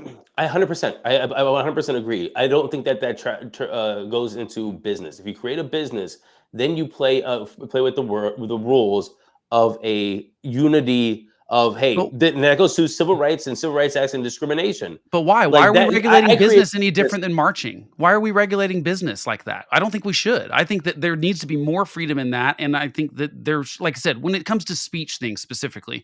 And the other thing is that nobody's telling you what to make or what not. I mean, nobody's telling you not to make cakes. But if you're saying, no, I don't make chocolate cakes. No, but they're telling, like, for example, my example that I used before was if you were a Jewish baker and if someone wanted to come in you to put make a swastika cake for their Nazi wedding, that would be, we would all agree that would be egregious, right? Why would we force them to do that? It's no different. I know that one's comfortable and one's uncomfortable. That is the argument I cannot argue with. That's a good one. But the reason it's uncomfortable is because we don't like racism or we don't like homophobia. We don't like any of these things. But the point is that we have to be okay with being uncomfortable with someone's decision. And the difference is, look, I'm not saying the Civil Rights Act was wrong, because at the time, entire states, an entire region of the country here. You do not lead with, I don't think that the Civil Rights Act was wrong, but I don't think we're going to go into because there's a lot of people on the right that argue that it never should have been passed, it's unconstitutional and stuff like that. The difference is in the 1960s, an entire region of the country was discriminating against black people. It was not one cake maker. It was, you couldn't get a hotel. You couldn't move, it was law enforcement. It was the state apparatus was treating differently. It was just it was Jim Crow. The Jim Crow laws were wrong. And the thing is, we don't have that now. We've evolved. And so sort of like your sunsetting of agencies, I think we need to think about things as going, okay, 20% of marriages now are interracial. Obviously, and look at the polls from 1950 to now on if people think interracial marriage is okay. they've totally flipped, right? It's Which is the stupidest 99% of word people. ever, by the way. I hate that word. I don't like it Interracial. either because It's I not think marriage. we It talk just too sounds much so about race. stupid. I think we talk too much about race in general in this country. I think that for the most part, it makes people It's uncomfortable it's to be made around up, other and races. people anyway. Yurix as the only, and besides, I don't know, Blake. I think he's still a little closeted.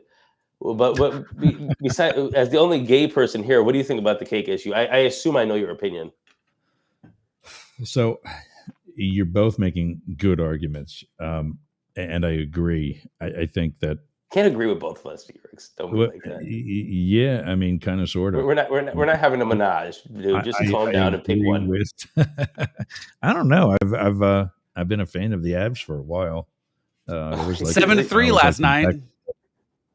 I was like them back when they were the Nordiques. Tampa Bay, good game last night too. By the way, that was a hell of a game. Did you watch that? I didn't. Mom and Dad are here, It's and like they 7-5. I had always gone next door to my neighbors to watch the hockey games. Well, we're both still rebuilding our houses. Yeah. They just moved back in 2 weeks ago, and they're still not. We're still both construction sites, so they're no space to. Their big bar room area where they have 4 TVs on the wall is a construction storage room. But I get. I totally agree with Blake. Which one of us needs to get our temperature taken because obviously somebody's not feeling well. But I totally agree with Blake in that once you start censoring any sort of speech, where does it stop? And the current administration is a perfect example of that. Yeah, I don't want them in charge of telling me what I can say and what I can't say. Elon Musk says Twitter is all about free speech, and now he's suing The View for voicing their opinion about Elon Musk. When you're an agent of the government, I know because I was wrongly investigated for it, you can't influence somebody like that. In my case, it was the Hatch Act. But here, this is blatantly a civil rights violation. And talk about things like weaponizing of the government. That's exactly what Trump was accusing Biden of doing. And he's doing it 10 times worse. Well, and there's an interesting thing when you talk about lawsuits. There's an interesting thing, like we haven't talked about that, but I think the media's capitulation to Trump's lawsuits specifically is worse for free speech than any other action that anyone has done lately. And most people aren't talking about it. My dad's a big fan of George Stephanopoulos. And what about smoking in restaurants? Sorry. He just that's a health issue. Well, you are infringing on someone else's right to not smoke. I actually think that's one thing that's gone out of bounds with marijuana laws. Like we have medical marijuana in Oklahoma, but 100%. People just I don't want to smell your weed, bro. I don't want to smell weed everywhere I go. Like every park I go to, just like I don't want to smell cigarettes. I was in a band in my 20s and I did not realize how I got used to that smoke in bars thing. And now most bars I go to don't even allow smoking, not because it's illegal, but because they realize their patrons enjoy it better. And I don't realize until I go into a smoky bar how much it's just awful. It's terrible. Now that I've not been around it. That first started happening like early 2000 when I was in the Secret Service Academy. And Pennsylvania, where I was from, didn't have it yet. But California, being the environmental health people that they are, had already had it. And all of my classmates from the LA field office were saying, you have no idea how awesome it is to come home drunk off your ass, wake up the next morning with a hangover, and not smell smoke on your pillow because it was in your hair and you didn't shower, and now you're already sick. Yeah. And you get that smoke smell that's now not there. You can at least recover somewhat more quickly. Back when I was playing more bars, I had to strip in the garage and leave my clothes in the garage, or like my wife would just be like, I cannot, and take a shower. But I had to leave my clothes out in the garage. I couldn't even bring in the house. And that's the perfect example. I don't want the government telling people they can't smoke. I'm okay with them telling they can't smoke in specific buildings or out in public or whatever. I just don't want them telling, oh, here's a kind of cigarette we won't let you have, or we won't let you have vapes, or we won't let you have flavored cigars. Does that make sense? I mean, that's a health thing. Okay, fine. It's a health thing, he says. But then you'll say we should mandate masks?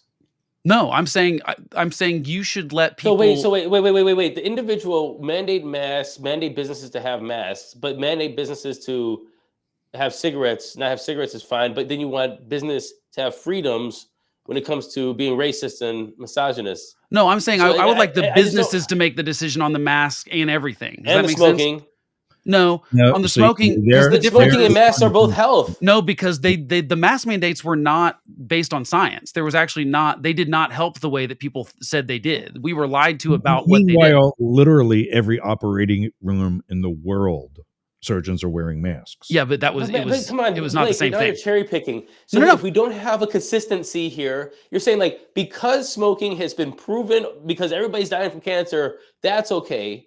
But when the government comes in and does other health things and says the mandate is okay. So like, what about washing hands then? Here's the difference. Smoking, if someone's Oh, smoking in come the on, restaurant, no, man. no, listen, this makes a huge Yeah, difference. I want to hear this. Someone smoking in a restaurant immediately affects the rights of everyone else in that restaurant that's breathing in the Agreed. smoke, right? I mean, we agree with that, right? Okay. Right. With the mask, first of all, there's some complication with the mask because it was like they do work, they don't work, and people are first of all, anyone that wore a mask and their nose was not covered, there's no point in wearing that mask. Okay, Correct. it's pointless. There's also no point in wearing Correct. cloth masks. We figured out the cloth masks were doing nothing. You need an actual surgical mask or an N95 is really what you need to actually prevent particles that you can breathe into the air if you're talking about a disease situation. I travel. I Right. travel with them in my bag every time I Yeah. go somewhere. And That's I why I'm think, you know, still it's like, sick. They don't and so, work. That's proof. but here's the thing that's still own, like, you really need to keep that on you to prevent yourself from getting sick. So, for example, my mom has a lung disease where her doctors wanted her to be very careful during COVID.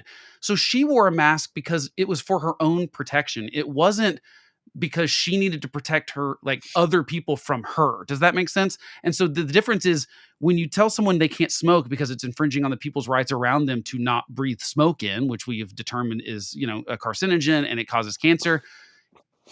When it comes to a disease, we just didn't have I don't think we had the capability to say that the mask things didn't bother me as much because for the most part, the mask mandates happened on really hyper local levels.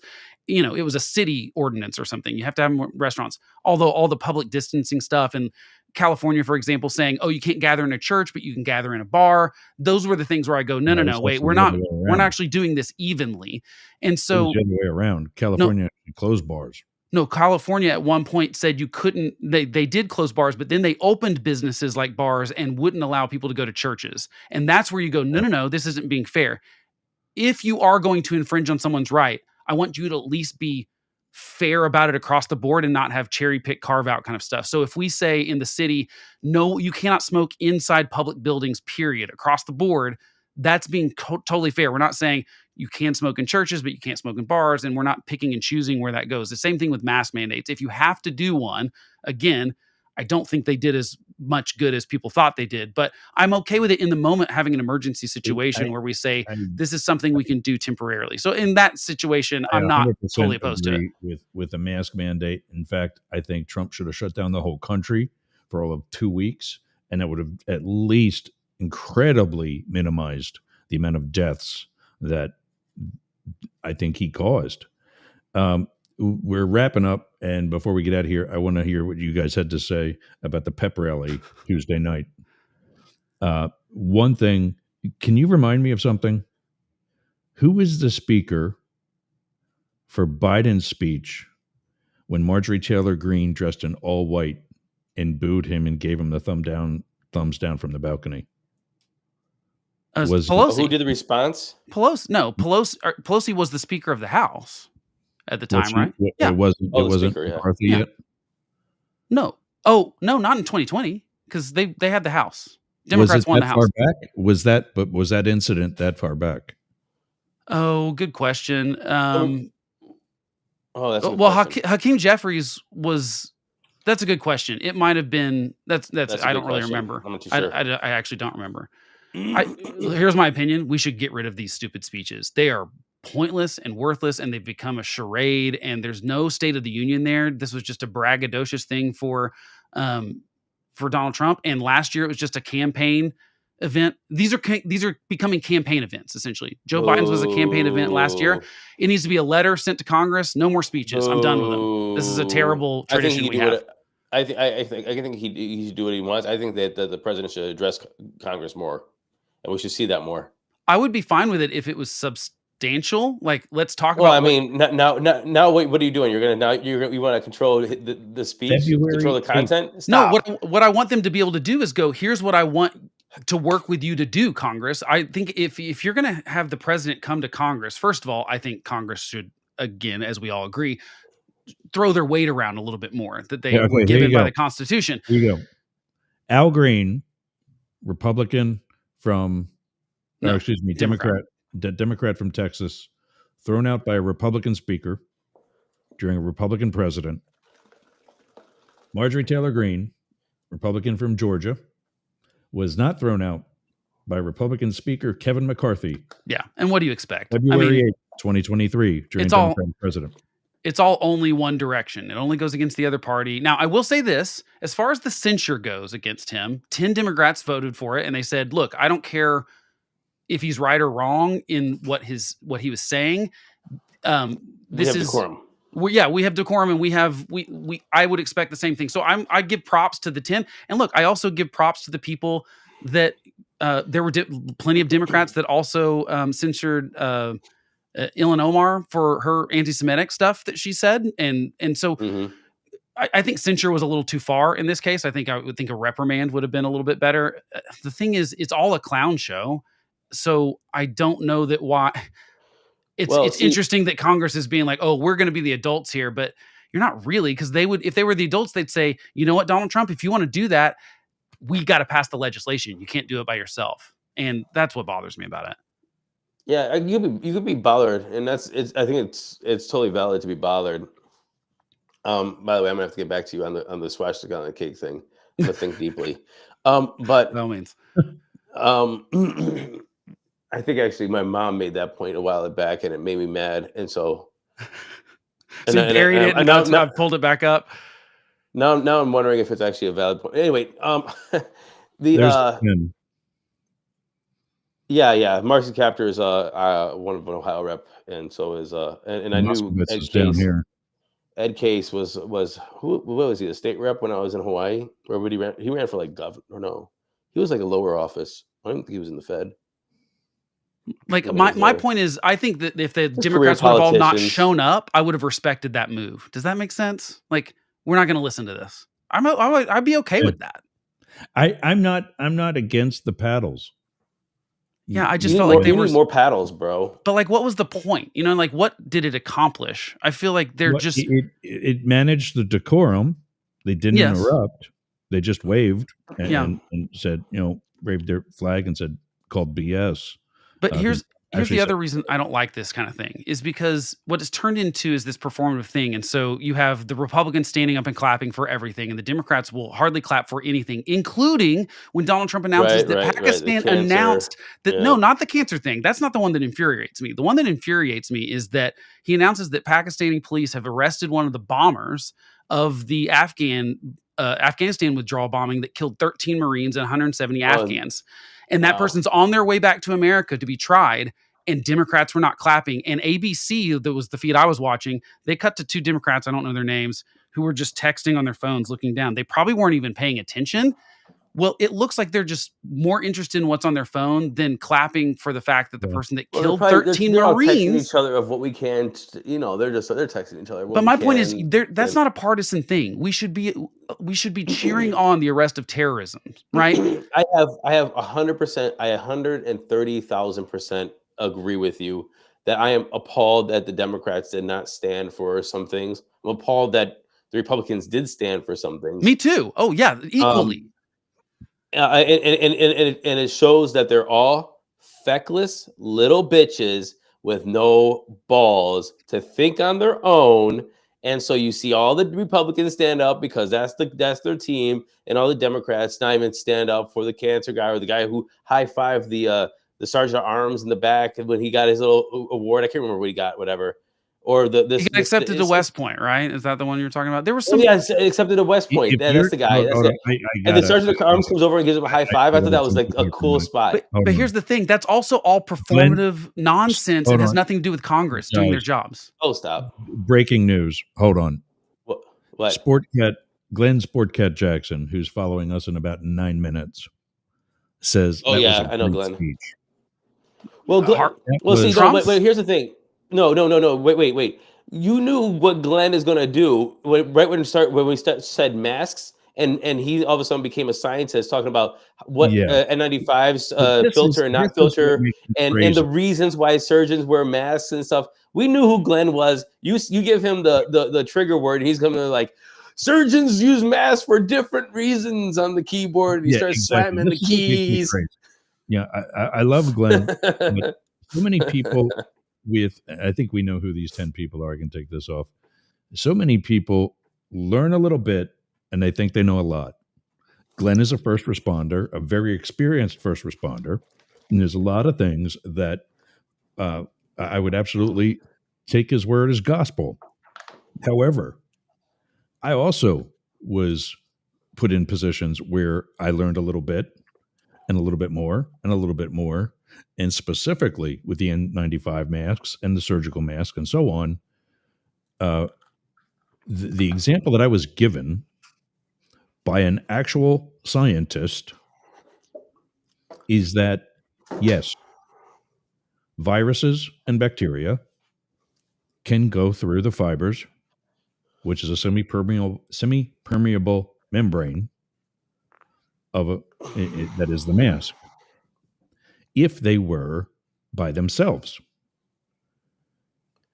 But going through that mask while connected to the droplets of mucus prevents them from going through the mask. Well, that's why they're called And N95, and the bro. and the Yeah. the They're not called example he gave, N100. he example that he gave was take a rubber ball and throw it at a chain link fence. And the chances of it probably making it through that chain link fence are pretty good. But take that rubber ball and crazy glue it to a tennis ball and throw it at the chain link fence, and it ain't happening. That is the virus or the bacteria when you sneeze. And wearing a mask isn't necessarily you being prevented from somebody else as much as it you preventing yourself from somebody else or to somebody else. In other words, 100%. you could be affected, 100%. infected, sorry. My head, I did some adjustments with my headphones and now, or with my mic actually, and now like I'm just like so much more powerful in my own headphones. You could be infected and not know it. In fact, that's when you are infected, is when you don't feel sick and when you're most contagious. And that was the other thing that was actually classified at the time when I first learned it in like February of 2020. We weren't allowed to tell people that the flu, if you walk into a party of 10 people with the flu, you might infect 4 people. If you walked into that same party of 10 with the coronavirus, you will infect at least 6 to 8. No, that is not true. It's not that high. It is not that high. And the It reason was I know this absolutely is high. because I just read about it Guys, yesterday. I don't want to talk. I don't want to talk about Okay. numbers Yeah, because this is stupid. yeah, Nobody here. because But we got to it's wrap up true. anyway. Put on a mask. If I get sick and I'm on an airplane, I put on a mask because it helps me not get other people sick. I'm not gonna not fly, but I am gonna put on a mask and help you guys out. Hey, really quick, can we do a quick experiment and see what kind Yeah. of trigger words we could get for Glenn? Okay, we already did mask. What else can we say? Neil's liking that we troll the anti-masker. All right, so what else can we say to get him just slamming on the keyboard again? What can we say? He What are some trigger apparently, words?